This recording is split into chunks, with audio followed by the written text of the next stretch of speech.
Wallahi, they are not the same. And I say this as somebody who strongly disagrees theologically and politically with the country of Iran. But still, on the one hand, you have Iman, even if it has mistakes. On the other, you have not just kufr, but blatant kufr. Not just average kufr, but the most deviant, arrogant type of kufr that we have not seen for many millennia. This is pharaonic kufr on the one side. No matter whatever mistakes the other side is making, you cannot equate the two. And so, in this current conflict going on, I state unequivocally that yes, while I do not support Iran unconditionally in this conflict, whatever grievances we have, and we have grievances, let us agree to pause them for the time being. I'm not saying ignore. Once things settle down, once things are calm, once we have both eliminated the common enemy. So most people... Who is the common enemy? What do you think he was talking about, AP? Think he was talking about the U.S.? No, well, there in this case, he was obviously talking about Israel, but he's naturally also talking about America, especially right now. Does he now change his mind about fighting the common enemy? Of course not. And yeah, of course, this guy wants to conquer America and all that stuff, but he can't say it because I think he lives in like Texas or something like that. Yeah. So anyway, can't say what he actually thinks about stuff, ladies and gentlemen. Here's his response. First and foremost, these comments were made before the U.S. struck Iranian nuclear sites. Hence, there is no reference to America. No, you just said common enemy. Secondly, it is deeply unfortunate that for some people, American and Israeli foreign policy have become so entangled that criticizing one is seen as attacking both. That's interesting. So he's saying he's not attacking both, therefore he's just attacking Israel, right? He is saying that. What did he say? He talked about eliminating the common enemy. So this is a guy who's talking about eliminating Israel. He just said he's saying it right here, right, guys? Saying, hey, if you think this is about America, you've got a problem because, you can't just associate everything with Israel with America. So what's that mean? He's talking about eliminating Israel. And yet Israel's bad if they don't want to be eliminated. America first means, this guy's talking about America first. America first means I want to see, wait, he's America first now? You heard it here, folks. Yaser Qadhi is America first, not Islam first, not Jihad first, not Sharia first. He's America first. He's America first, just like Nick Fuentes is America first. Yeah, these guys are America first when it's convenient for them to dupe a bunch of morons. America first means I want to see my country act in its best interest and not in the interests of Israel. There's a guy who's literally just talking about eliminating Israel. Opposing genocide and not involving ourselves. Opposing genocide. You're talking about eliminating Israel. You're talking about eliminating an entire country. But I'm just opposing genocide and asking questions. Opposing genocide and not involving ourselves in foreign wars is not anti-American. It is basic morality. Staying out of other people's... You're calling... Wait a minute. You hear this, AP? He's literally calling upon Muslims to unite and support Iran against a foreign government in a foreign war, and he's saying we should all be united with them. All Muslims should unite with them. Eliminate Israel. That's what he's literally advocating for, and now suddenly he's completely twisting his own words. I mean, guys, how can it not be obvious to everyone what a lying scumbag we're talking about here? I believe in America first, and I'm just against... I believe in America first, even though I can't stand America and I want to subjugate the place. I'm against genocide, even though I clearly want genocide against Jews in Israel. And I'm against involving ourselves in foreign wars, even though the clip is literally about me telling Sunnis to unite with Shias when it comes to foreign wars against Israel. Is not anti-American. It is and he calls this basic morality. So basic morality is not involving yourselves in foreign wars, and so he is immoral in this clip. And frankly, the values that the founding fathers clearly expressed and lived by. Yes, this has been your American history lesson from Sheikh Yaser Qadhi. Hey, Sheikh Yaser Qadhi, you should go on with the Hodge twins. You guys would be best buddies now. What was, and Candace, the Hodge twins, Sheikh Yaser Qadhi, Nick Fuentes, all you guys working together. What was referred to was the need to unite against any group committing mass murder and oppression. Any group, guys. Well, guess what? Would that be the United States since we're helping Israel? Everyone, I'm going to tell you something that Sheikh Yaser Qadhi knows, and I'm 100% positive he knows. And this is how I know that he's lying and being deceptive here. Is the United States the enemy here? Absolutely. Abso-freaking-lutely. Why? Yes. Why? Okay, so we've been through this tons of times before. I'll give you the quick rundown. Surah 5, verse 33 of the Quran says that the penalty for making mischief, the vague crime of making mischief in a Muslim land, gives various penalties depending on the severity, death, dismemberment, crucifixion, or exile or imprisonment, depending on the translation you go with, but various penalties for the vague crime of making mischief in a Muslim land. The most severe form of mischief in a Muslim land would be taking over the Muslim land and imposing a foreign law or something like that in there. Okay.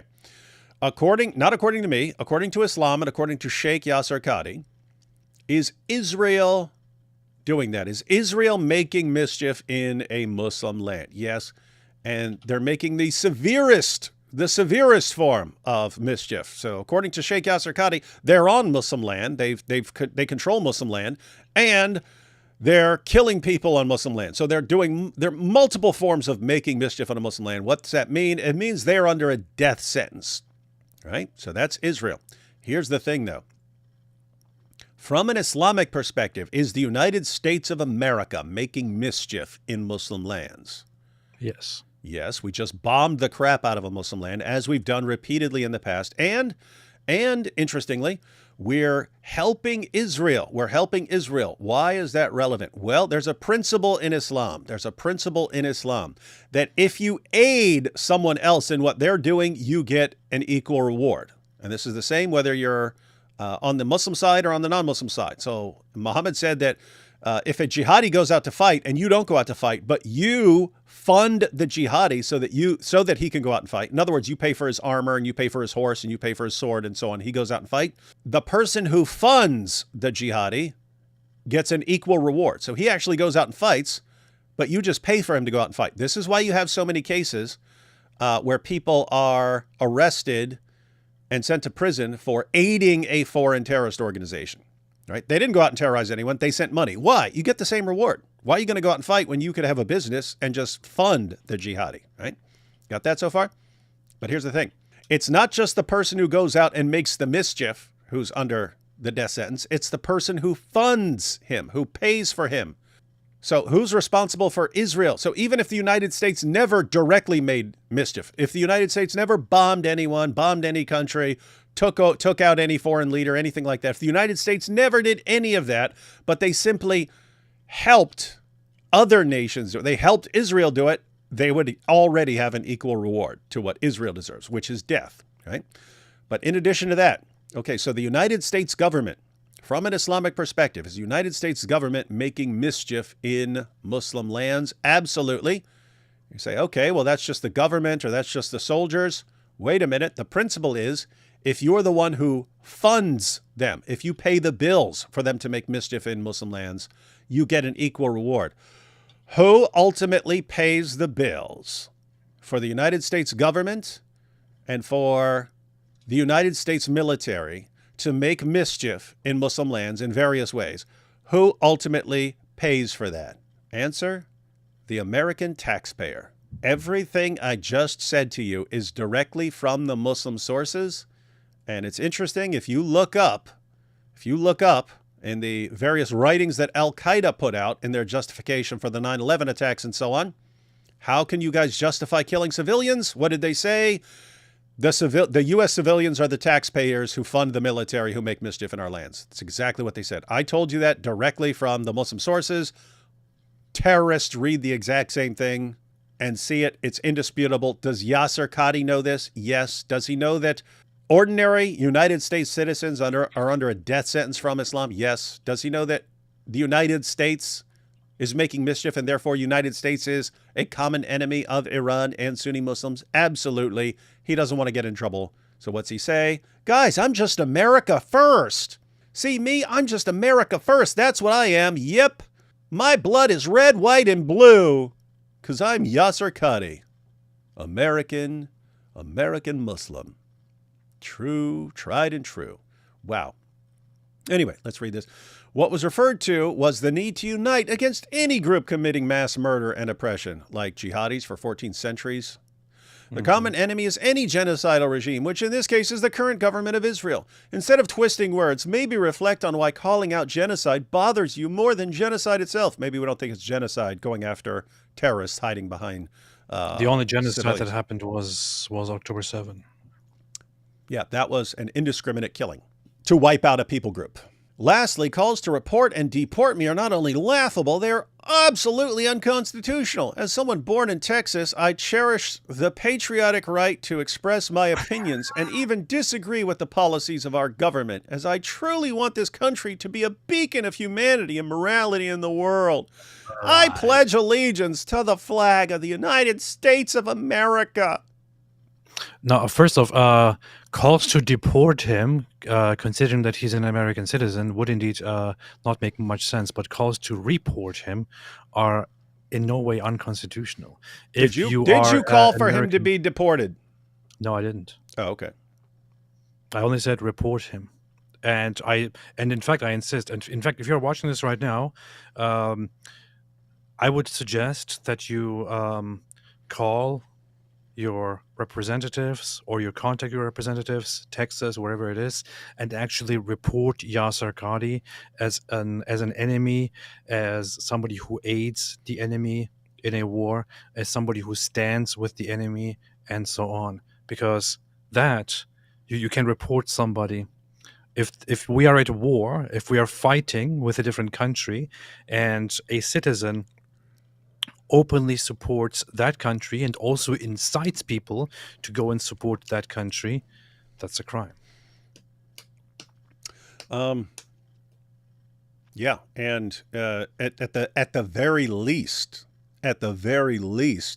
this guy's calling for eliminating Israel and uniting with Shias to support a foreign war on Israel, all in the midst of saying he's America first and against having anything to do with foreign wars. It's like hypocrisy, lies, deception, all of that. So yeah, AP is correct in this one. AP is correct, and Yaser Qadhi is once again a lying, evil scumbag. How AP is not making a direct video response to that when he responded directly to you. How AP is not taking his original tweet, the video clip of Yaser Qadhi, and then Yaser Qadhi's response, and then showing how insanely idiotic it is and why he should be reported. How this is not being condensed into a nice little video. I do not know, ladies and gentlemen. I do not know.